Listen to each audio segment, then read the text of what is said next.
اقصیٰ میری نوکرانی تھی اور میرے گھر میں کام کرتی تھی۔ اس کا شوہر فوت ہو چکا تھا اور کئی بار جب اسے پیسوں کی ضرورت پڑتی تھی تو میں ایکسٹرا پیسوں کے چکر میں اس کے ساتھ کھیل کھیل لیتا تھا۔ کون سا کھیل کھیلتا تھا یہ تو آپ کو اچھی طرح سے پتہ ہے۔ میں اس کے ساتھ کشتی اور راڈ کا کھیل کھیلا کرتا تھا۔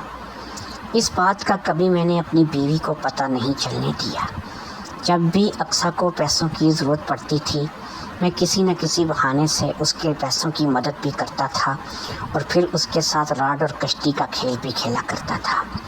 میرا راڈ کئی بار اقصیٰ کی کشتی کی سیر کر چکا تھا۔ اقصیٰ کی ایک جوان بیٹی تھی جو کہ تقریباً 14 سے 15 سال کی تھی اور وہ ایک اسکول میں پڑھتی تھی۔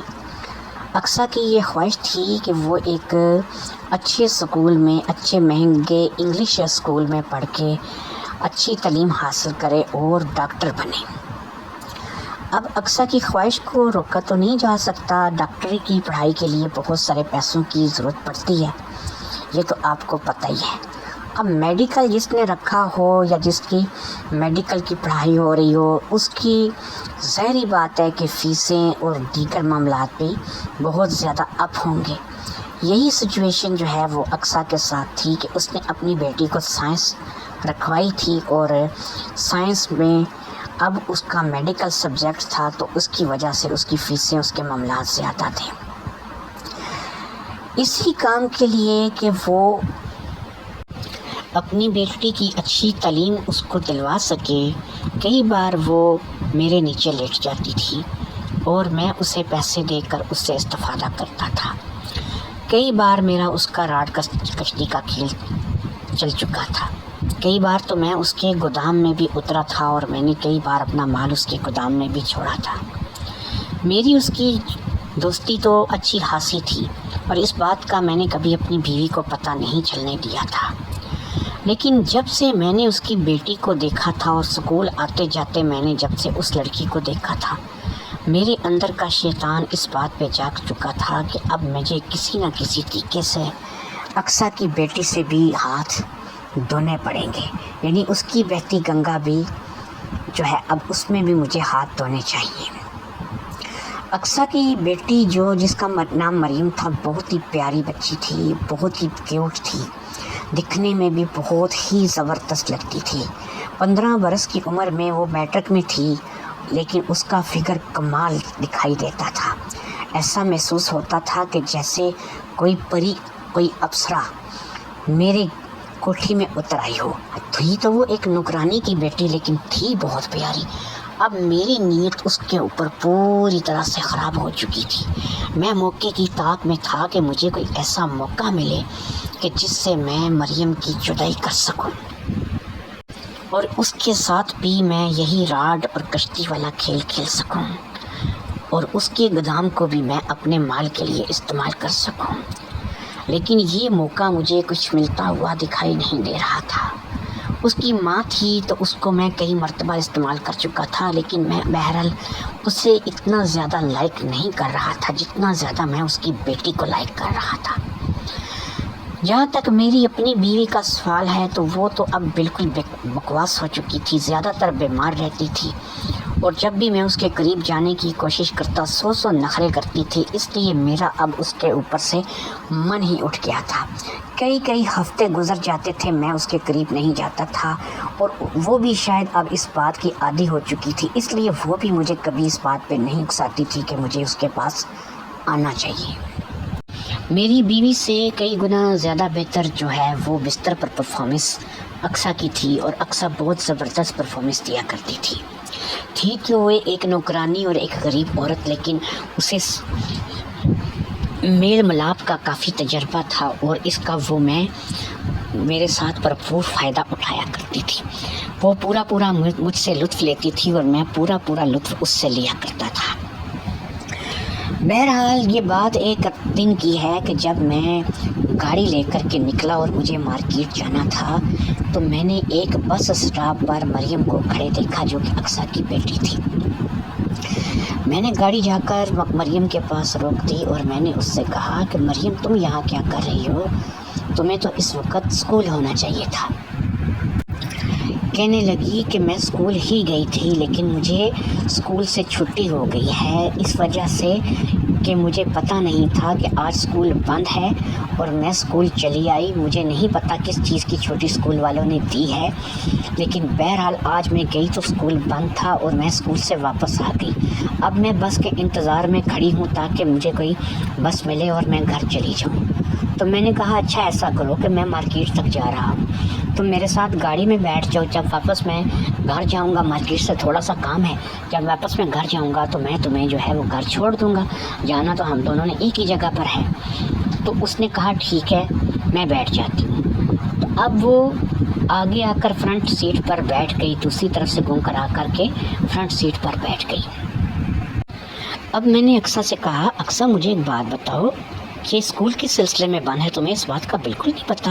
کہتی ہے مجھے نہیں پتہ، میں کل آئی ہوں تو کل کسی نے نہیں بتایا کہ اگلے دن اسکول بند ہوگا، ورنہ میں اسکول کے لیے نہ آتی۔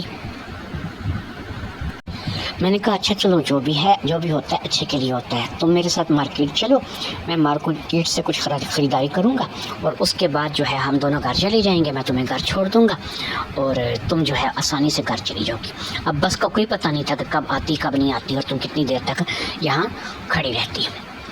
بہرحال تھوڑی دیر میں مارکیٹ پہنچ گیا، میں نے واقعی کچھ چیزیں لینی تھیں اور میں مارکیٹ ہی جا رہا تھا۔ میں نے کچھ چیزیں خریدی، میں نے دیکھا جب میں ایک دکان میں ایک موبائلوں والی دکان پہ کھڑا تھا، میں نے ڈیٹا کیبل اور چارجر وغیرہ لینا تھا، تو مریم میرے ساتھ تھی، وہ بہت ہی للچائی ہوئی نظروں سے موبائلوں کو دیکھ رہی تھی۔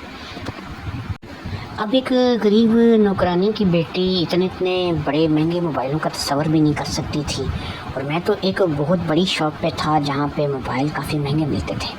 تو خیر میں نے مریم سے پوچھا مریم کیا تم نے کوئی موبائل پسند کیا ہے، کیا تم کوئی موبائل لینا چاہتی ہو؟ تو اس نے کہا صاحب جی مجھے موبائل تو پسند ہے لیکن اتنا مہنگا موبائل میں کہاں لے سکتی ہوں، میں ایک نوکرانی کی بیٹی ہوں، میں آپ کی طرح کوئی امیر تو نہیں ہوں۔ تو میں نے کہا بھائی اس میں کون سی بات ہے، میں تمہیں ایک اچھا موبائل لے دیتا ہوں۔ تو میں نے دکاندار سے مختلف موبائلوں کی قیمتیں پوچھنی شروع کر دیں اسی کے سامنے، اور پھر ایک موبائل جو کہ مریم نے پسند کیا میں نے اسے لے دیا۔ یہ موبائل 32,000 روپے میں آیا اور میں نے یہ موبائل لے کر کے مریم کے حوالے کر دیا۔ وہ اس موبائل کو لے کر کے بڑی خوش تھی اور پھر میرے ساتھ آ کر کے دوبارہ گاڑی میں بیٹھ گئی۔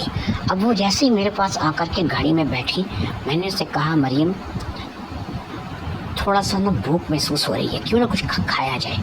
یہ کہہ کر کے میں اسے ایک برگر شاپ پر لے گیا اور پھر میں نے برگر شاپ پر سے ایک برگر اس کے لیے لیا اور ایک اپنے لیا، ساتھ کولڈ ڈرنک لی، اور پھر ہم دونوں نے برگر کھایا اور پھر کولڈ ڈرنک پی۔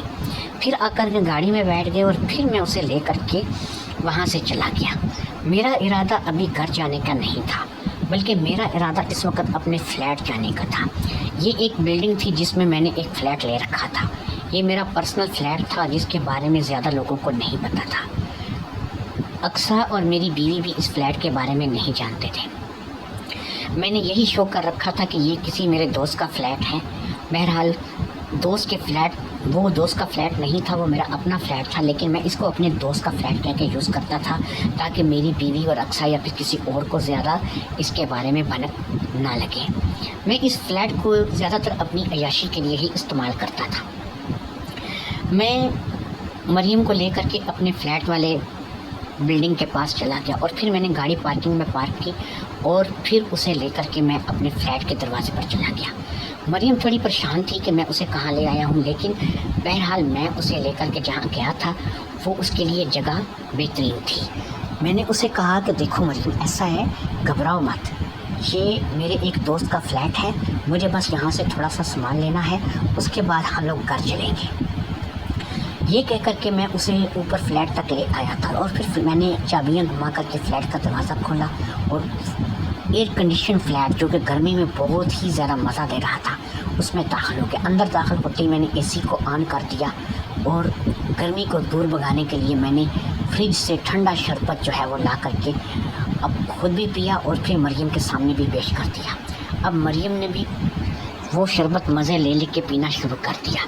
میں آپ کو یہ بتاتا چلوں کہ جب میں نے یہ شربت مریم کے لیے خود بنایا تھا تو اس کا میں کوئی راز رہا ہوگا۔ یہ شربت نہیں تھا، بلکہ اس میں ایک ایسی دوائی تھی کہ جس کو پینے کے بعد کوئی بھی انسان نشے میں چلا جاتا ہے۔ اپنے گلاس میں نے یہ دوائی نہیں ڈالی تھی، یہ دوائی صرف میں نے مریم کے گلاس میں ڈالی تھی۔ یہ ایک نشے کی دوائی تھی اور اس کو پینے کے بعد لڑکی نشے میں چلی جاتی تھی۔ وہ بے ہوش تو نہیں ہوتی تھی، رہتی تو وہ مکمل ہوش میں تھی، لیکن وہ ایسے گرنے پڑنے لگتی تھی جیسے اس کا جسم بالکل بے جان ہو گیا ہو، اور یہی تو میں چاہتا تھا۔ جیسے ہی مریم نے وہ گلاس شربت کا پیا، تھوڑی ہی دیر میں وہ شربت کا گلاس اپنا اثر دکھانے لگا، اور پھر ایسا اثر دکھانے لگا کہ وہ کبھی جھول کر ایک طرف گرتی اور کبھی دوسری طرف گرتی۔ میرے پاس یہ وقت کافی تھا اس کو سنبھالنے کے لیے اور اسے لوٹنے کے لیے۔ میں نے اسے اٹھا کر کے اپنے کندھوں پر لادا اور اسی حالت میں لے کر کے اس فلیٹ کے دوسرے کمرے میں چلا گیا جس میں بیڈ لگا ہوا تھا۔ پھر میں نے اسے بیڈ کے اوپر لٹایا اور پھر آہستہ آہستہ میں نے اس کے کپڑے ریموو کرنے شروع کر دیے۔ وہ کیا چیز تھی، گوری چٹی اتنی پیاری، اس کی کشتی بہت ہی زیادہ حسین لگ رہی تھی، اس کا گودام مجھے اس سے، اور پھر اس کے آم جو کہ پکے ہوئے رسیلے آم لگ رہے تھے۔ یہ 15 برس کی عمر میں غضب ڈال رہی تھی۔ میں نے تھوڑی ہی دیر میں اس کو کپڑوں سے آزاد کر دیا اور پھر میں اپنے کپڑے اتارنے لگا۔ مجھے اپنے کپڑے اتارنے میں زیادہ ٹائم نہیں لگا۔ وہ سمجھ رہی تھی، سوچ رہی تھی، اسے سب کچھ پتہ چل رہا تھا کہ اس کے ساتھ کیا ہو رہا ہے، لیکن وہ کسی بھی قسم کا احتجاج کرنے کی پوزیشن میں نہیں تھی۔ اس نشہ آور دوائی نے اسے مکمل طور پر بے بس کر کے رکھ دیا تھا۔ وہ میری باہوں میں جھول رہی تھی۔ اب میں نے اس کے مالٹے، اس کی موسمیاں، اس کے آموں کو چوسنا شروع کر دیا۔ کیا رسیلے آم تھے، آج تک مجھے ایسا مزہ نہیں ملا تھا، نہ ہی اپنی بیوی سے اور نہ ہی اس کی ماں سے، لیکن یہ بچی مجھے بہت ہی مزہ دے رہی تھی۔ اور پھر میرا ہاتھ بھٹکتا کبھی اس کے گودام کی طرف چلا جاتا اور کبھی اس کی کشتی کی طرف چلا جاتا۔ میرا راڈ پوری طرح سے کھڑا ہو چکا تھا اور میرے راڈ کی پاور فل آن ہو چکی تھی۔ میں اب پوری طور سے اپنا راڈ مریم کی کشتی میں گھسانے کے لیے تیار کھڑا تھا۔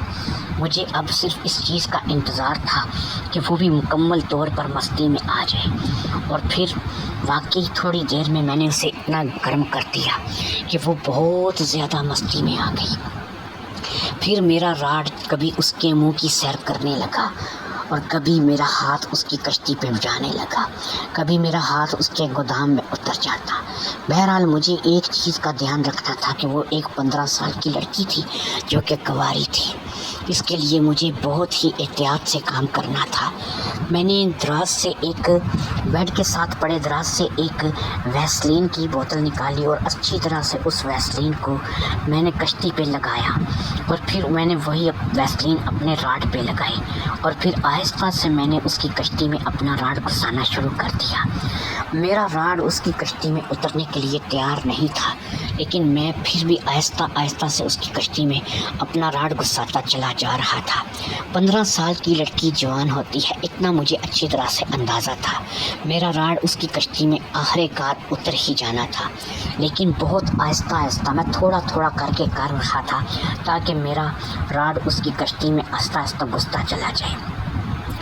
میرے راڈ کا اگلا حصہ اس کی کشتی کے اندر جا چکا تھا، اور پھر میں تھوڑی دیر کے لیے رک گیا تاکہ کسی قسم کا درد محسوس نہ ہو۔ پھر میں نے ایک دفعہ اپنے راڈ کو باہر نکالا اور پھر ایک مرتبہ پھر میں نے اس کے اوپر اچھی ویسلین لگائی، اور پھر میں نے اس کی کشتی کو بھی اچھی طرح ویسلین سے تر کیا۔ وہ نشے کی کیفیت میں بالکل لیٹی ہوئی تھی، اسے کچھ ہوش نہیں تھا کہ اب کیا ہو رہا ہے، لیکن وہ اتنا ضرور جان گئی تھی کہ میں کیا کر رہا ہوں۔ پھر میں نے اس کی کشتی میں آخر کار اپنا راڈ آدھا اتار دیا۔ اس بار آدھا راڈ اس کی کشتی میں اتر چکا تھا، اور پھر تھوڑی ہی دیر میں میرا پورا راڈ اس کی کشتی میں اتر گیا۔ اب میں اوپر نیچے ہونے لگا، اندر باہر ہونے لگا، لیکن یہ کام میں بڑی احتیاط سے کر رہا تھا کیونکہ بہرحال مجھے پتا تھا کہ وہ ایک کنواری لڑکی ہے۔ تھوڑا سا خون نکلا تھا جب میرا راڈ اس کے اندر گیا تھا، اس بات سے بھی مجھے پتہ چلا تھا کہ وہ ایک کنواری لڑکی ہے۔ پھر میں نے اپنے راڈ سے اچھی طرح سے جب اس کی گفا کی سیر کی، اس کی گفا بہت پیاری تھی، اس کی کشتی کی سیر میرا راڈ مسلسل کرتا جا رہا تھا۔ میں آپ کو یہ بتاتا چلوں کہ میں نے ایک گولی بھی کھائی تھی، جس کی وجہ سے میرا خوب ٹائم لگ رہا تھا۔ میں آہستہ آہستہ اس کی کشتی میں اپنے راڈ کو اتار رہا تھا، بہت آہستہ آہستہ میں کر رہا تھا، کیونکہ مجھے اس چیز کا اندازہ تھا کہ وہ بہرحال ایک کنواری لڑکی ہے۔ اور پھر میرا راڈ اندر باہر ہونے لگا۔ اب میں نے تھوڑی سی رفتار کو تیز کر دیا اور میرا راڈ جو ہے اس کی کشتی کی اچھی طرح سے ٹھکائی کرنے لگا۔ اس نشے والی دوائی کا اثر بہت زیادہ دیر نہیں رہتا تھا۔ اب آہستہ آہستہ اس کے سر سے نشہ اترتا چلا جا رہا تھا اور وہ ہوش میں آتی چلی جا رہی تھی۔ اب وہ میرے نیچے سے نکلنے کی کوشش کر رہی تھی اور اپنی کوشش میں وہ کامیاب بھی کئی مرتبہ ہو چکی تھی، لیکن میں پھر راڈ دوبارہ اس کی کشتی میں گھسا دیتا اور اسے نیچے سے ہلنے نہیں دے رہا تھا۔ ایک کشمکش اس کے اور میرے بیچ میں جاری تھی، جس میں میں اس کی کشتی کے اوپر سوار اسے کشتی نیچے سے نکالنے نہیں دے رہا تھا۔ میری کھائی ہوئی گولی کا اثر تھا کہ میرا راڈ بہت زیادہ پاور میں کھڑا تھا اور میں کسی بھی طریقے سے اس کو نیچے سے ہلنے نہیں دے رہا تھا۔ اور پھر تھوڑی دیر کی مزید ٹھکائی کے بعد میرا راڈ لیک ہو گیا۔ میں نے راڈ اس کی کشتی سے نکالا اور پھر میں واش روم کی طرف چلا گیا۔ واش روم جا کر کے میں نے ایک دفعہ اچھی طرح پانی ڈال کر اپنے راڈ کو دھویا۔ میرا راڈ اب بھی کھڑا تھا، بیٹھ نہیں رہا تھا۔ شاید یہ اس گولی کا اثر تھا جو کہ میں نے کھائی تھی۔ پھر میں اس کے پاس کمرے میں چلا آیا۔ اب میں نے دیکھا کہ وہ ہوش میں آ چکی تھی، وہ مکمل ہوش میں تھی، لیکن اب بھی اس کا جسم پوری طرح سے کام نہیں کر رہا تھا۔ وہ بے جان سی کیفیت میں بیڈ پر لیٹی ہوئی تھی، اس کی آنکھوں میں آنسو تھے اور وہ میری طرف شکوہ بھری نظروں سے دیکھ رہی تھی۔ میں نے ایک دفعہ پھر اس کو چپ رہنے کا اشارہ کیا، کیونکہ ابھی تک میرا راڈ بیٹھا نہیں تھا، اور ایک دفعہ پھر میں اس کے اوپر سوار ہو گیا۔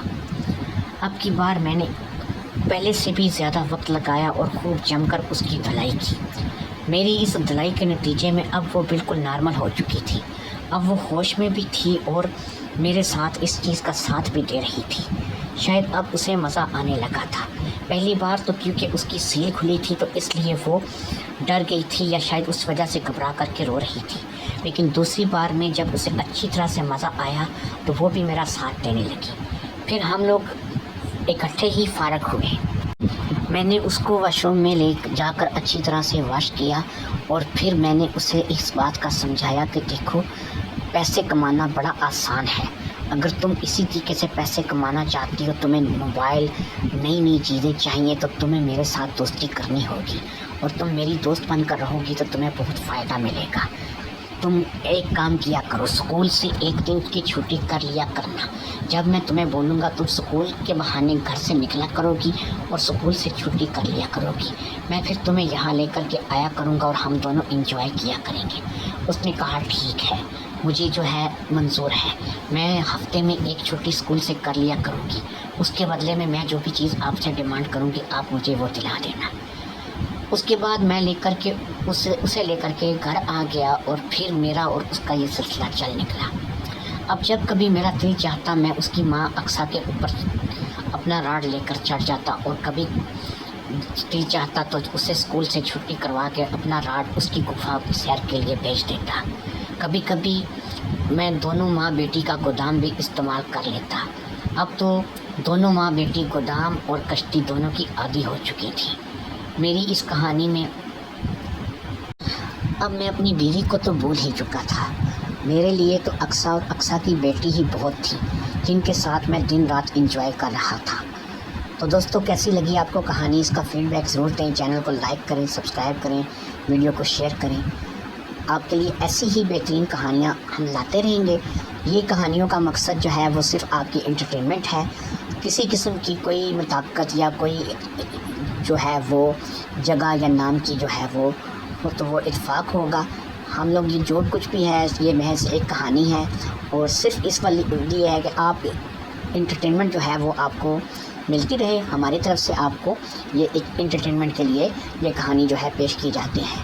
تو آج کی جو کہانی میں نے آپ کو سنائی ہے یہ ہے نوکرانی کی بیٹی۔ تو میں کل ایک نئی کہانی کے ساتھ آپ کی خدمت میں حاضر ہوں گا۔ Good bye.